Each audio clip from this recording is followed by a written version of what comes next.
Welcome back to Inside the Ring. Max Kellerman, Ryan Garcia, Mike Coppinger, Shady McCoy. Yesterday, I sat down with Dana White. Dana, the UFC headquarters, where we are right now, is like a tribute to boxing, right? Every room you go into, it's like incredible, priceless artwork. And it's not like you're showing this to the outside world. This is for you. Right. When did you become a boxing fan? What drew you to it? How old were you? I don't remember my age, but I was very, very young. And, my uncles were all big boxing fans. And, when the fights on ABC's Wide World of Sports would be on, there was just this energy or buzz in the house that I became addicted to, and I fell in love with the sport. So you said for years famously, when you were building the UFC, you used boxing as like a negative blueprint. Whatever boxing and positive. Okay. Things that they did were good, I would use, and things that I didn't like, I did away with. What has the experience now in the UFC, what from there can you bring to boxing? I like when the night moves fast. Like right now, when you watch a boxing event, they'll have one fight, then there's a podcast. Right. Then there's another fight and there's a podcast. And the night gets dragged out. I mean, it's bad enough for the people at home watching on TV. The people that are live, it has to be insane. I mean, I haven't been to a fight in years. The last fight that I went to was at MGM, and it was Tyson Fury and Wilder. It was the worst experience that I've ever had at any event. And that was a great fight. Yeah, great fight. And I've been to small, shitty shows that were way better run than that one was. So what was so bad? The night, it just completely disorganized, not enough security, couldn't even get in. People were sitting on my seats when I got to my seats, and there was nobody there to say, hey, this isn't your seat. Just everything about the night was horrendous, except the fight. And then, so my thing is, all the talk is done, right? You've had all this promotion leading up to the event, right? You don't need to run on for 45 minutes talking about the fight. All the talk is over. Kellerman, shut up. Let's get to the next. It's all the predictions, all the, back and forth, but we've been doing this now for months. Right. People want to see the fight that night. Let's go. Boom, boom, boom, boom, boom. Let's get through the night and make it quick and keep that energy up, because throughout the night you'll go like this, because every fight isn't going to be great. I want the best to fight the best. The undercard, you should want to be there for the first fight of the night, because that's going to be a fight that is going to be good and means something. You have a 6-0 versus a 5-0 or a 10-0 versus a 12-0 all the way throughout the card. So you don't want to miss one fight during the night, because they're all great. And then obviously the big payoff is the main event. Man, we've been waiting. This is like music to my ears. We've been waiting for this in boxing forever, right? And you as a fan also, I'm sure, have been waiting for this in boxing. Yep. Is it like, what does it feel like to now put your hands on it? It's frustrating in some ways, like I knew it would be. And especially diving in head first and being a part of such a big fight like Canelo Crawford. What I really love to do is like my Contender Series. I love up and coming guys that want to be Canelo and Crawford, fighting their way to the top.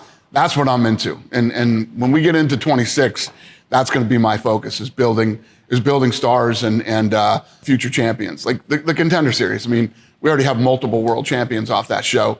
And obviously, top 5, top 10 guys. That the public knows. Now, Right. So they care about these guys. Well, what happens is, when we put on these fights, millions of people see them before they ever step foot in the UFC. So, they're excited to see these guys come in. And that's what I say this all the time, and you and I have talked about this, but USA's Tuesday Night Fights, I used to love that show. I wouldn't miss an episode of that show. And even some of the fights that were on there, like my favorite fight was Troy Dorsey and Kevin Kelly. Oh, they threw 1,000 punches each. Yeah. One of my favorite fights ever of all time. Nobody knew them, going into that fight. Everybody knew them on Wednesday. So I love that type of stuff. The difference with boxing and the UFC, and I've heard you kind of talk about this in the past, there was no such thing as MMA, basically. Like Bruce Lee invented it. Right. When you got on the scene, it was brand new. So you could whiteboard everything. Hey, this is because you're starting almost from scratch. There's no But I feel like we're starting from scratch now. In boxing, really? Yes. There's a handful of guys right now that matter and that people care about. There has to be a pipeline of young up-and-coming guys. And when you think about the late 80s and early 90s, there were so many good fighters. Yeah. And again, I go back to Tuesday Night Fights. A lot of those guys ended up becoming pay-per-view stars of the 90s. And yeah, I believe we can do that again. And you get these young guys. There's always this talk that there's such huge pay discrepancy between boxing and MMA, which is total bullshit. We have guys that would be considered journeymen in the UFC that make millions of dollars, right? The money's just spread out amongst the fighters better. And then you have the guys that really matter, like the Conor McGregors, the Ronda Rouseys. Even a woman came in and was the highest paid fighter at the time. You eat what you kill, here in the UFC. So, I think that this thing's going to create a lot of opportunities for young up-and-coming guys that would be making a couple grand for a title fight, some obscure title fight. And with simpler weight classes, you'll actually know some of these champions now and know who they are and hopefully care. Mike Tyson used to say, the way to really find out who the baddest dude is you throw the money down into a basement, two guys walk downstairs, whoever comes up with the bag, that's the winner of the fight.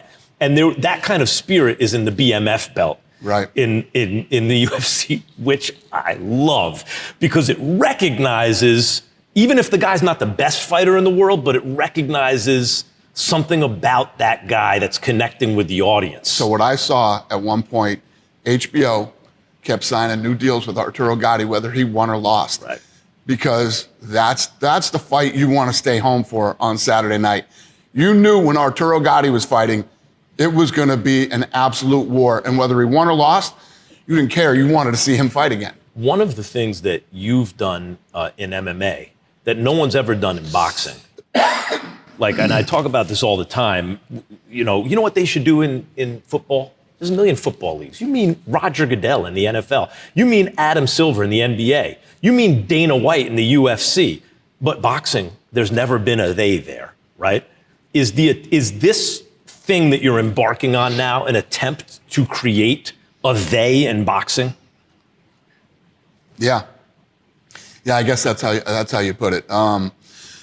If you can take boxing and think about this. If you look at the UFC, it was for sale for $2 million. Literally, nobody wanted it. Nobody wanted it. Nobody saw the vision. Nobody cared. We did. Me and the Fertitta brothers saw it. We dove in, and thank God, because everyone like me at the time was like, "Wait, this is going to go away? Don't let this thing go away." Well, why would you, when you think about businesses, look at this thing right here. Yeah. See that top line? Mm-hmm. Stock's at $200 a share today. Right. And they were giving the whole company away once upon a time. It was $2 million. The stock's at $200 today. People want to be a part of it. People want to invest in it. Sponsors want to sponsor it. I mean, this is how you build an NFL or an NBA. This is how it's done. And like I said, trillions of dollars in revenue. Trillions. And at the end of the day, there's nothing there. It could all go away tomorrow. Right. It doesn't work. So here we got Crawford and Canelo. And this is, I tell people, and it's the same thing in UFC and MMA. It's the same thing, but boxing, because that's what I came up with. The best, I don't care what else. Super Bowl kickoff but if, Mayweather Pacquiao's about to happen, some fight like that, ding, ding, round one, you're recording the other thing. You have to watch that live, yep. Right? Crawford Canelo seems to me to be one of those fights that's irresistible. What's going to happen? Is Canelo just too big for him? Can Crawford actually pull this off? Right? For you, what captures your imagination about this fight? That's why I call this fight a once-in-a-lifetime fight. When you have, a guy like Crawford who's undefeated and is willing to move up in weight and fight somebody like Canelo, this is what it's all about. I mean, two of the all-time best, right? Putting it all on the line. Every time you put on a fight, what makes people care about it is what's at stake. Right? That's why some of this celebrity stuff that happens, I think it's goofy. It's not what I do. But I completely understand that, this celebrity versus this celebrity, and you just want to see the train wreck and see who's going to win. I totally get it. But what I love is when you have two of the absolute best ever that are willing to put it on the line one night to see, who is the best fighter of their generation. Hard to imagine either guy losing to the other one, right? Yep. But one of them's going to lose to the other one. Yep. Before I let you go, what does it mean? Can you describe, does it mean anything to you? Do you have a certain feeling about the fact that as a kid, you're growing up with your uncles watching these big fights, and then eventually you get to the super fights, Hagler and Sugar Ray Leonard coming back and that stuff. And now you're in a position to promote this era's version of those fights? It's crazy that you would say that, because that was my senior year of high school, and I lived up in Maine with my grandparents, and I actually taped that fight. And I watched, Hagler Leonard 150 times on tape. So yeah, I mean, it's been a long road, and to be sitting here in 2025 going into 26 and promoting a fight like Canelo Crawford, it's awesome and a nightmare at the same time. Always good to see you, Dana. You too. Thanks.